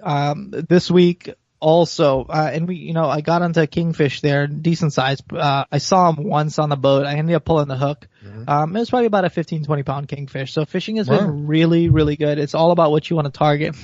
Now, if you're targeting those bigger kingfish or even kingfish, we were fishing live bait, but you do have to play the tide cycles a lot. I see. When we were sitting on the boat, we had a slow day in the morning. Couldn't get any sailfish on the kite. Couldn't get any sailfish on the free line. So I was looking at the times, looking at the tides, and the captain of the boat, it was one of my buddies who came down from Minnesota and actually chartered the boat. I just tagged along. I played the tides, and I said, you know what? I'm going to put out the last live bait before we go in. So I put out the last live bait, and I told him, I go, Rutch, right past 4:15, that rod's going to go off. We're going to get a bite. Sure enough, about 4:25, kingfish picks up the bait. Is that because the tides were changing? I was playing. You play the major and minor on the tide changes. I see. Yeah. So it does play a big factor in the fishing. So we'll call you the sailfish psychic. No. Kingfish. I'm sorry, kingfish psychic. See, I'm still. And I learn all these tips from all the pro staff teams I've fished with also. What else was biting good out there? So inshore bite tips and tricks for inshore. Inshore bite has been, with the cold snaps, it's been really tough over here. Yeah. It's, make the fishing, you gotta run and gun for fish. When it's cold like this, those fish will go into a little deeper water. So if you're fishing the flats, fish the little deeper flats. I like to scale my baits down, scale down in size. So I'll go from fishing, when we were talking with Pam earlier, we were talking about, and, even when we were talking with, Michael Liddell, talking about the Super Spook, I'll go down to the Super Spook Junior, or I'll go down to a Skitter Walk for my top water from Rapala. I like to fish the speckled trout. It's one of my favorite colors to fish. It throws a lot of color off. It looks like a little baby trout, but they've got holographic in there, and it throws all sorts of colors out when it hits the light. In the clearer waters, I'll switch up to the lighter colors like the silvers and the pearl colors. And I'll scale down to the 2 to 3 inch baits. It seems like you do a lot of lures. You don't. Yeah, in the inshore I do. It's more of a challenge because I catch and release everything inshore. And if I'm trout fishing or if I'm red fishing, it's not one of my fancy fish to eat. The trout's really good eating, but I like the challenge of catching the fish. I don't like to just. It's definitely harder with a lure. I'll attest to that because I've tried it. My success rate hasn't been as good as yours with lures, and it probably is a skill that needs to be learned. Yeah, but it's something that I guess the more you practice, the better you get at, right? Yep, and if you're throwing those soft plastics, the hop and drop will work really good at the technique. You throw it out there, let it sink to the bottom, reel and hop it, let it drop down again. Hop it up. Almost like a jig? Almost like jigging? It's almost like jigging, yeah. It's hop and drop. So you're working up and down the water column like that. But slower. Yep. It's on a slower rate. You can also drag the bottom slow. So you'll throw it out there, let it hit the bottom, and you start reeling till you feel it maybe just come up off the bottom about about a foot. If you're in shallow water, 6 to 8 inches off the bottom. You just slowly work the bottom, reeling it slow. So you try to stay about 6 to 8 inches off the bottom? Try to stay about 6 to 8 inches off the bottom. And what am I going to get for something like that? So if you're fishing those techniques in the right spots, it's a good technique for everything from snook to redfish to trout. So it's a wide variety then. Yeah, wide variety thing. And it all depends on where you're fishing. Those, that typical style, when I'm doing that is I'm fishing the flats or I'm fishing the bridges for that. Yeah, you mentioned the bridge to me earlier. I think I'm going to go. What do you suggest? I'm going to go try this bridge that we talked about earlier. You know, if you're taking the kids out, you just fish some cut bait and a little weight on the bottom, and you're bound to catch something out there. All right, I'm looking forward to that. So it's probably deeper water, so we want to be down towards the bottom, right? Yeah, and like I said, where you want to fish is.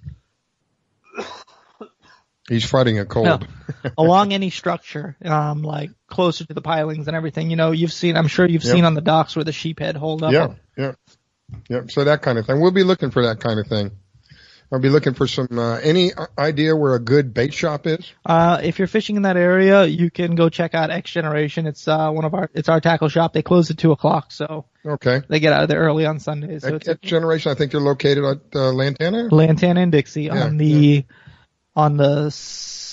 northeast corner. Yeah. I was supposed to do my northeast directional there. Go by there later and we'll pick up some bait from them and see how they're doing over there. Are they one of our media partners? Or they're, I work with them, so we can consider them one of our media partners. Victoria helps our tournament out with the media side of our tournament. And they're not just a bait store, if I remember. No, right, we're a custom rod and tackle shop, so we can build custom rods, everything from bass fishing, crappie fishing all the way up to anybody up north or that tuna fishes, or if you're tuna fishing the Bahamas, we'll build any tuna rods for you. We carry full stock, any reels, everything from Shimano top end and then all the accurate hardware to go with it. Everything. Yep. Full service. I was amazed.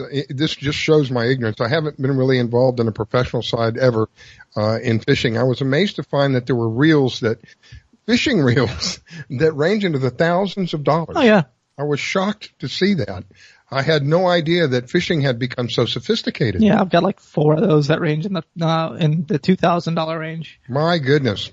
My live bait reels, they're about $700 a piece. Lord have mercy. Well, I'm down to the $29.95 specials is what I like.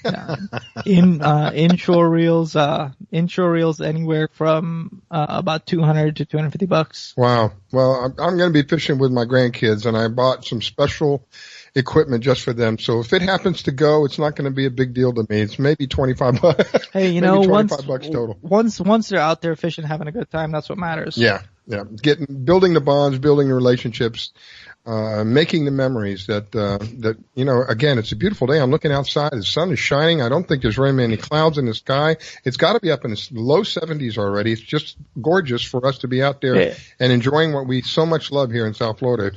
If you're one of them right now that is sitting at home and you don't have any plans for the day, make some plans to get out there and do something. And take the app with you, because the app will tell you about what's going on, whether that be the tide, whether that be the weather. Something that you can have in the palm of your hand that gives you a vital tool to help you enjoy the outdoors. And the best part about it is you build memories. Absolutely. And it's a gorgeous morning. And Al, for all the listeners out there, if you guys have any questions, please feel free to email us out. I'll let Riscala come on and tell you how you can get a hold of us. Yeah, you can get a hold of us a couple of different ways. First of all, when we're live on the show, you can go to fishfloatashow.com. We do monitor the site. You'll see there's a chat window there, or you can email me. My kitty just jumped up on the desk here. You can email me at the word ME, at riscalastevens.com, or ISCALLASTEVENS.com. Me at riscalastevens.com. We'd be happy to answer your questions. If you have a product that you'd like to have us highlight for you, more than happy to do that for you. As my kitty walks all over the place, come on, you got to get down. So you can reach us also on Facebook. Please give us a like on Facebook. That makes us relevant in searches. The Facebook page is The Fish Florida Show, and you can find us there easily.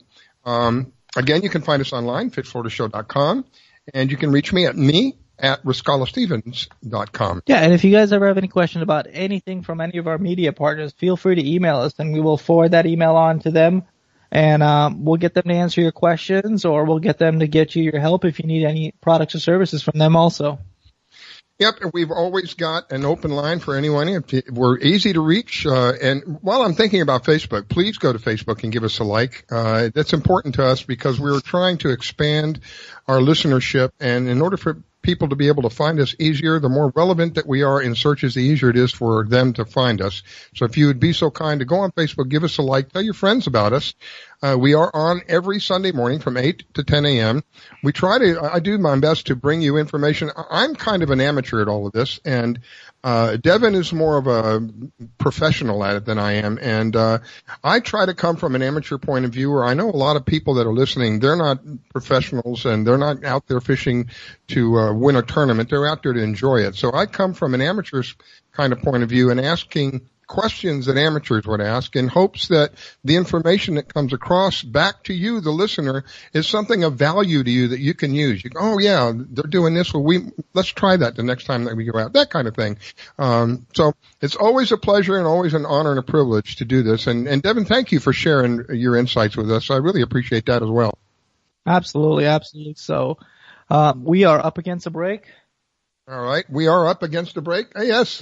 Looky there. How the time flies when you're having a good time, right? Time sure does fly. Ladies and gentlemen, don't go away. We'll be right back. It's the Fish Florida Show with Devin Canhigh and Riscala. We'll be right back. Don't go away. You're listening to the Fish Florida Show with your host, Riscala. Don't go away.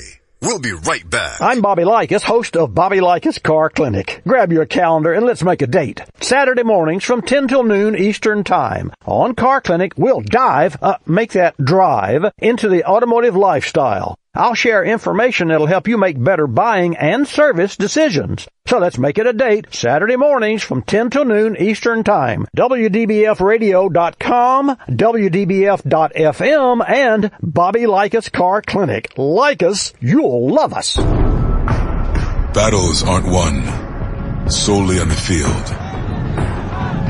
That's a common misconception. Battles are won within. Over enemies of fear, enemies of doubt.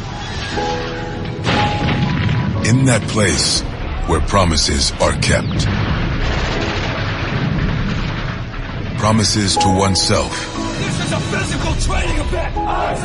Promises to one's community. Healthy people move debris out of their house. Promises to one's country. In the heart of every Marine, you'll find a promise. A promise forever kept.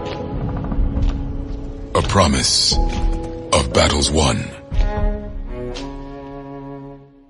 You've seen how recent hurricanes have devastated whole communities, flooding and destroying homes. Join Habitat for Humanity as we work with families to repair and rebuild. You can help someone desperately in need of a place to call home. We will rebuild, but only with your help. Visit Habitat.org to support Habitat's work. Hello, I'm Hector Elizondo, and I want to talk to you about getting older. My body hurts, my joints ache, and sometimes I forget. I forget that doing all your own scenes for a movie isn't always the best decision, especially when you're galloping high speed on a horse named Archibello. So yes, my body hurts, but it's not because of my age. It's because I'm living my life. Don't let life pass you by. Take care of your brain health. It may just help you stay on top of your game. Oh, Archibello! Learn more at brainhealth.gov. Hey y'all, Cedric the Entertainer here with Niecy Nash, taking a break from shooting The Soul Man to introduce you to Patience. Hi. Patience is a patient at St. Jude Children's Research Hospital. Families never receive a bill from St. Jude for anything because all a family should worry about is helping their child live. St. Jude won't give up until they end childhood cancer, sickle cell, and other deadly diseases. Because of you, there is St. Jude. Learn more at stjude.org. My vehicle was sent 6 feet in the air in a ball of fire. I thought I was going to die. It ripped my arm off. It broke my right femur. I took such a hard blow to the head that my retina was torn apart. Say a prayer for peace I'm Trace Adkins. I want to tell you about these true American heroes and how you can show your thanks by helping them through Wounded Warrior Project. They've reached out to us as a family, and they never forgot about us. The job of helping thousands of our wounded warriors rebuild their lives is massive and growing every day. That's why your gift of just $19 a month is so important. Many of these service members suffer traumatic brain injury and post-traumatic stress disorder. They helped me basically put my life back together. If it wasn't for Wounded Warrior Project, I would be a statistic right now. I would have been one of those soldiers who came home and committed suicide. I'm in the fields of Vietnam, the mountains of Afghanistan. Your gift today of $19 a month can help us provide the programs and services desperately needed by our wounded service members. Call or go online with a pledge and you'll receive this Wounded Warrior Project blanket. Make that call now. Say a prayer for peace.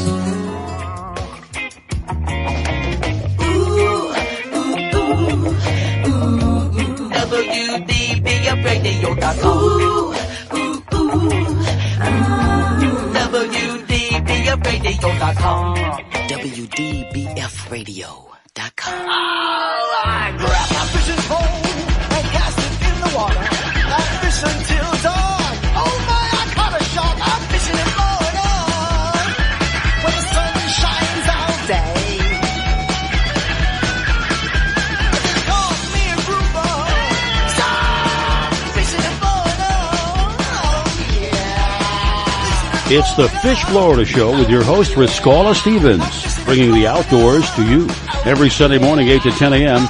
on the WDBF Radio Network. And now, your host, Riscala Stevens. Okay, ladies and gentlemen, it is the last portion of the show. Welcome to the Fish Florida Show. If you're just tuning in, we have been discussing a wide variety of ways to fish and enjoy the outdoors, primarily speaking about fishing. But, you know, there are times that we do speak about the other activities that we have out there. Of course, it's called the Fish Florida Show for a reason. That is, the focus is on fishing, but there are a lot of other activities out there that we can enjoy. You might be kayaking. We spoke to a kayaker this morning. One of the top female kayak anglers is out there enjoying the water. You might be a camper. You might be somebody who's out there wanting to enjoy some outdoors, or you might be somebody who's, like we've been discussing, fishing inshore, from the shore out there, or maybe from a bridge. All of information that we provide, just something to kind of help you enjoy your day a little bit more, make it something more memorable, and memories are something that we can't put a price on. And one of the things that really disturbs me is when I find that I've come out and parked my car, come out to look for my car, and my car is gone. Now, I had that experience one year where somebody took my car 3 times in 1 year.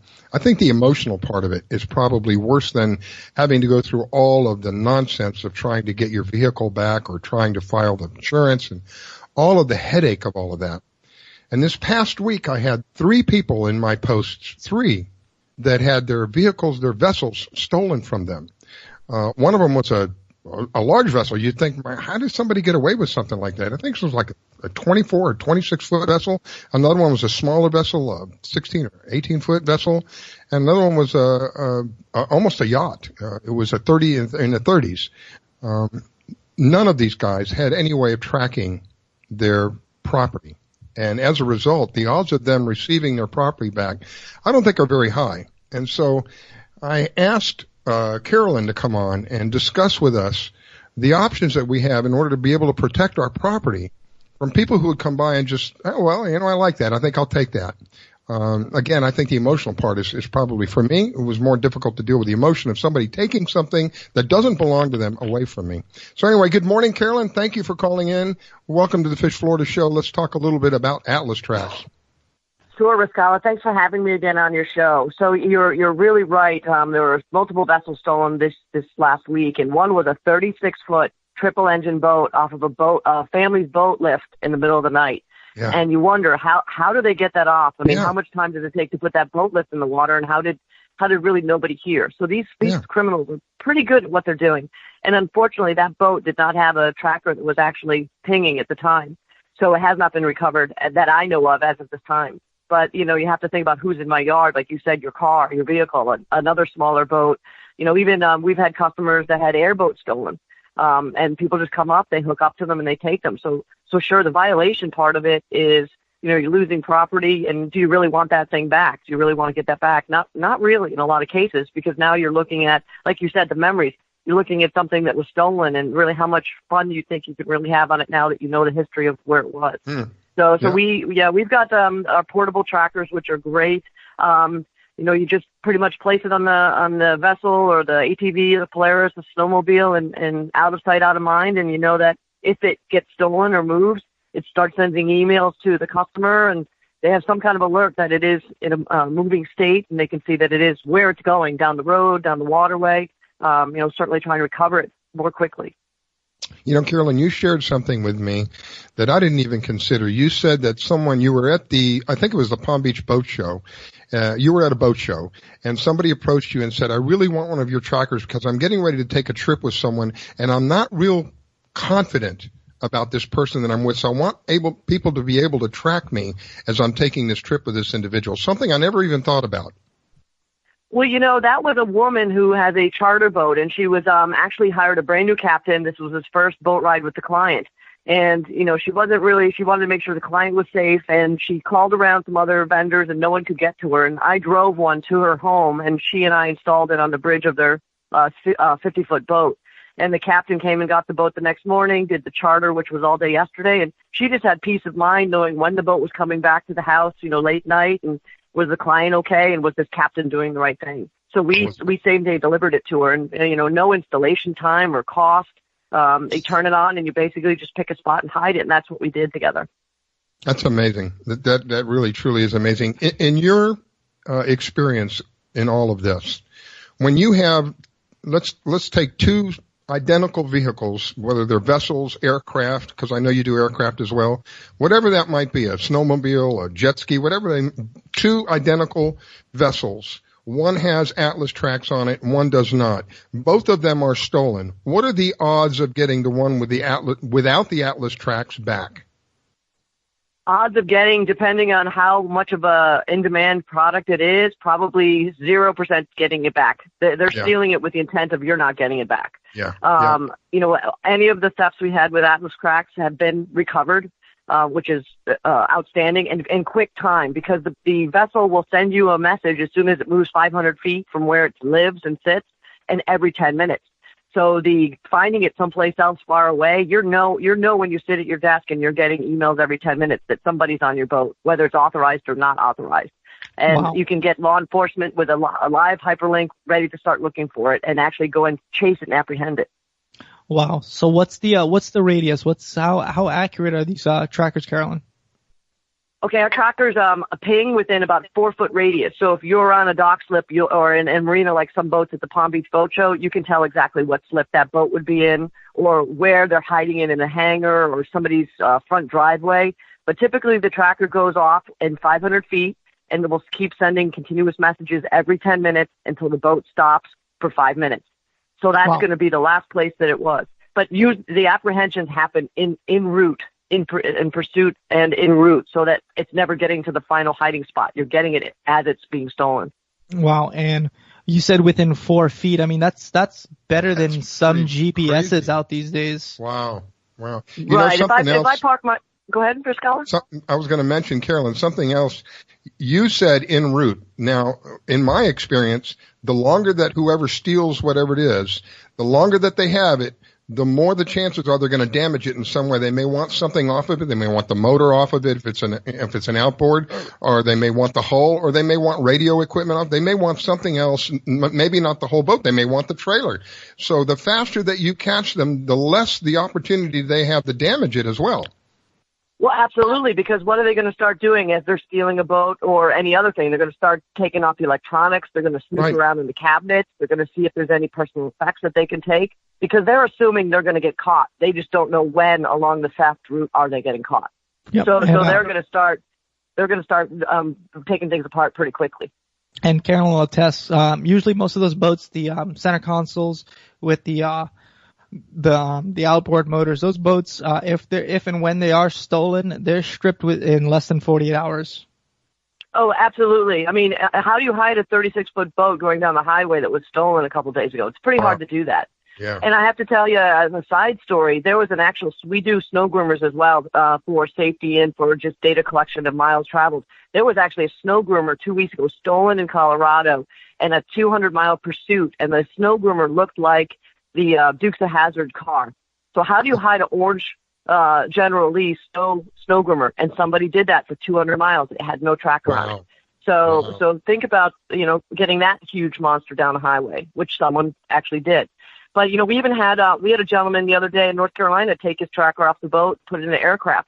And they were actually looking for floating debris and keeping the waterway safety and, safe for people and making sure that nobody's hitting large floating debris. So that was something that was, customers are coming up with their own use for the trackers.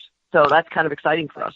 Yeah, absolutely. And the trackers also, not only on the safety aspect of theft, they're great for when you're making long trips on your boat or if you're making long trips on the aircraft, or especially if you're if you're making that cross to the Bahamas and you're fishing in certain areas to track your patterns and where you are fishing too. Absolutely. We had a captain buy a tracker and put it on one of the boats a couple days ago, and they did the long run all the way to Abacos in one shot. And the captain was able to sit at the Palm Beach Boat Show and watch the transport delivery captain the whole entire trip. So it does a couple things. There was a mounted float plan in place, so we knew where the person was. The captain was able to manage another boat in his fleet that he oversees, and he was able to still go to the boat show. So that was a win-win. The customer can self-track their own boats. That's amazing. And the investment that is required is minimal in comparison to the investment that you have in whatever it may be, whether it's a snowmobile, whether it's a jet ski, whether it's a yacht, whether it's a small boat. The investment required is a mere fraction of that. And the peace of mind, I don't know that you can put a price. I don't mean to plug her product, but I want to tell you I felt so heartbroken for these 3 people that had their vessel stolen this last week. I know that the odds of them returning and getting their vessels back are slim to none. I don't want to see that happen to other people. I think that we should be prudent. We buy insurance for, if you have a boat or a car or an aircraft, you buy insurance on it. This is a form of insurance, but in another realm, this is a form of insurance that can actually almost immediately pay you back. Am I right, Carolyn, when I say that typically within a day, most of these things are tracked down and returned? Most of these things are tracked down and returned, but they're also stripped down. So you're really getting back an empty hull, And I want to say, too, that I'm sorry? What I was going to say is one of these, if it's an Atlas tracker that is on the vessel, is it not returned within 24 hours? It typically is returned. The law enforcement usually looks for fingerprints and things like that if they can't apprehend the people. But, it's usually returned same day or within, 24 hours, depending on where it was apprehended. And one other thing, too, with this boat that was stolen, if they would have had even a simple, like one of our Atlas alarms where they had a cable wrap around the boat to the dock piling, even that alarm going off might have woken somebody up, and they never would have gotten as far as taking it. So, for a good investment of $450 for a tracker and, less than $1,000 for an alarm system, it just makes sense. And I think that boat, if it did not have an active tracker, it's not even covered by insurance. Wow. And Carolyn will attest, and a reason why a lot of these waterbound thefts are becoming more prominent now, as technology goes on with these motors, they get a lot quieter, that it won't wake anybody up when you fire up these motors. You don't even hear them like the old 2-strokes, even the old 4-strokes. Well, they're actually dragging them off the docks as well. They'll drag them off with a rowboat, and then they'll hotwire them and figure it out as they get, out of range. But I just think it's pretty amazing that, you think about someone taking it off your dock. You don't think about somebody taking it off your boat lift. And people say, oh, my boat's in the boat lift. That's fine. I have it unplugged. I have the breaker set. But they're getting them. They'll cut the cables and let the boat drop in the water and hope it drops the right side up. But, it doesn't matter if it's an 18-foot boat, an airboat, or a larger boat. It's still taking something of value and emotional attachment to somebody that they own. And it's not right. And the emotional part for me was devastating. People were saying, it's just a car. It's just a car. Yeah, okay, it's just a car. But a lot of us get emotionally attached to our, these inanimate objects, whether it's a car, a boat, a jet ski, a snow ski, whatever that might be, we become emotionally attached to them, and then to have them taken from us is a violation. It's just something that, for me, was a difficult emotion to deal with, because I'm not that way. I wouldn't take something that doesn't belong to me, and I have a difficult time comprehending why somebody would do that to me. You follow what I'm saying? Does that make sense? 100% sense. And let's face it, we all work really hard to try and buy things of value that mean something to us to share with family members. And that's really why we work and get out there and spread the word about fishing and outdoor events and, family. And it's just, you've got to protect what you have. And it's just got to be done in any fashion that you can. So any trackers on any of your assets are important. Yeah, we are out of time. Another section that flew by. Carolyn, thank you for taking the time to call in. I wish you a wonderful day. Get out there and enjoy it. It is the Fish Florida Show, ladies and gentlemen. You can find her at atlastracks.com. If you can't find her, send me an email. We'll be back in a week. With a mackerel